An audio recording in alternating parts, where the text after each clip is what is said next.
नमस्कार विद्यार्थियों, study 29 academy के एक और नए वीडियो में आप सभी का स्वागत है। आज हम कक्षा 6 व 7 का गणित का ओसीआर आधारित आधार रेखा मूल्यांकन भाग 1 हल करेंगे। तो इस आधार रेखा मूल्यांकन को समझने के लिए वीडियो को शुरू से लेकर अंत तक देखें और अपना कोई सुझाव हो तो कमेंट बॉक्स में जरूर लिखें। तो यहाँ पर आपको अपना नाम लिख देना है और यहाँ पर आपकी NIC ID आ जाएगी। अब पहला प्रश्न है, इसमें कौन सी संख्या 4874 से 2 सैकड़े बड़ी है? 2 सैकड़े यानी 200। 4874 में 200 जोड़ेंगे तो ये हो जाएंगे 5074। तो ये संख्या 5074 वाली संख्या सही हो जाएगी। दूसरा प्रश्न है, 2007 को अंकों में कैसे लिखा जाएगा? तो 2007 को अंकों में इस प्रकार लिखा जाएगा, ये 2007 अंकों में होंगे। तीसरा प्रश्न, निम्न में से कौन सा विकल्प 9740 को शब्दों में दर्शाता है? तो 9740 ये ऑप्शन इसका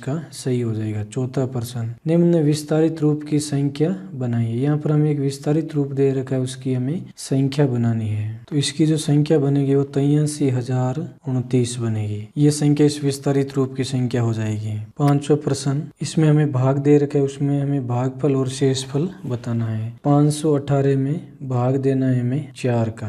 तो 518 में हम 4 का भाग देंगे तो 5 एकम 5, शेष 1 बचाएगा, 11 हो जाएंगे। 4 2 8, पीछे 3 बचाएंगे और 8, 9 चौक 36, 9 और फिर 2 शेष बचाएंगे। तो इसका सही उत्तर 129 हो जाएगा। छठा प्रश्न, नीचे दिए गए संख्या वाक्य को देखें। यहाँ पर एक हमें संख्या वाक्य दे रखा है, उसको देखना है। 120 × 4 बराबर 20 × ऊपर दिए गए खाली डिब्बे में कौन सी संख्या होनी चाहिए? तो यहाँ पर हमें इस स्थान पर कौन सी संख्या आएगी वो बतानी है। 120 को 40 से गुणा करते हैं, 12 चौक 48, ये हो जाते हैं 4800। तो इसके भी हमें 4800 करना है, तो इसको हम किससे गुणा करेंगे ताकि 4800 आ जाए? तो इसका सही उत्तर आ जाएगा 240। 240 को हम 20 से गुणा करेंगे तो ये भी 240। सातवां प्रश्न, निम्नलिखित में से कौन सा विकल्प नीचे दी गई संख्या रेखा पर बिंदु P का मान हो सकता है? तो बिंदु P का मान हमें बताना है। तो ये 2 है तो 2 आ जाएंगे। उसके बाद इसके भाग करके 1 2 3 4 और पहला भाग ये है तो 1/4, ये संख्या सही हो जाएगी।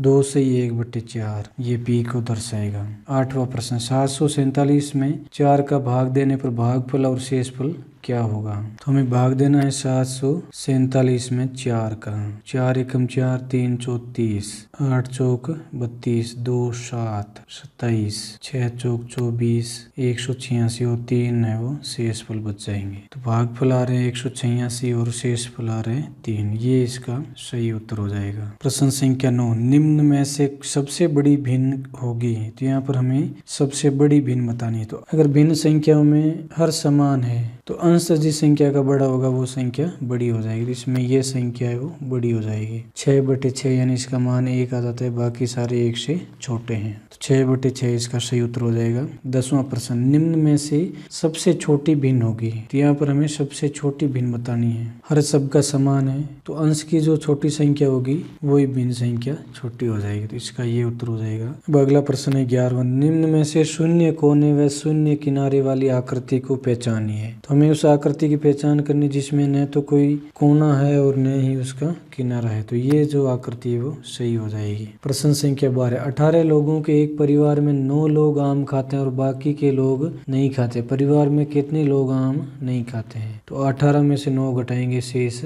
9 बच जाएंगे। तो इसका उत्तर आ जाएगा 9 लोग है वो आम नहीं खाते हैं उस परिवार में। प्रश्न संख्या 13, सोनू 11 डिब्बों में 222 चूड़ियां रखना चाहता है। अगर वह हर डिब्बे में बराबर चूड़ियां रखता है तो कितनी चूड़ियां डिब्बे से बाहर बच जाएगी? तो 212 में 11 का भाग देंगे तो ये भाग जाएगा 19 बार, और 19 बार जब भाग जाएगा तो शेषफल है वो 3 बच जाएगा। प्रश्न संख्या 14, रवि के पास 5000 रुपए थे। रवि ने बाजार से 1760 रुपए के कपड़े, 1260 रुपए का किराने का सामान व 1330 रुपए की पुस्तकें खरीदी। रवि के पास अब कितने रुपए शेष हैं? पहले तो हम जो इसने खर्चा किया उसको जोड़ लेंगे। इनको जब हम जोड़ते हैं तो इनका योगफल आता है 4350। अब इसको हम 5000 में से घटा देंगे तो 0 5, 6 और 650, ये इसका हल आ जाएगा। तो इसका सही उत्तर हो जाएगा 650 रुपए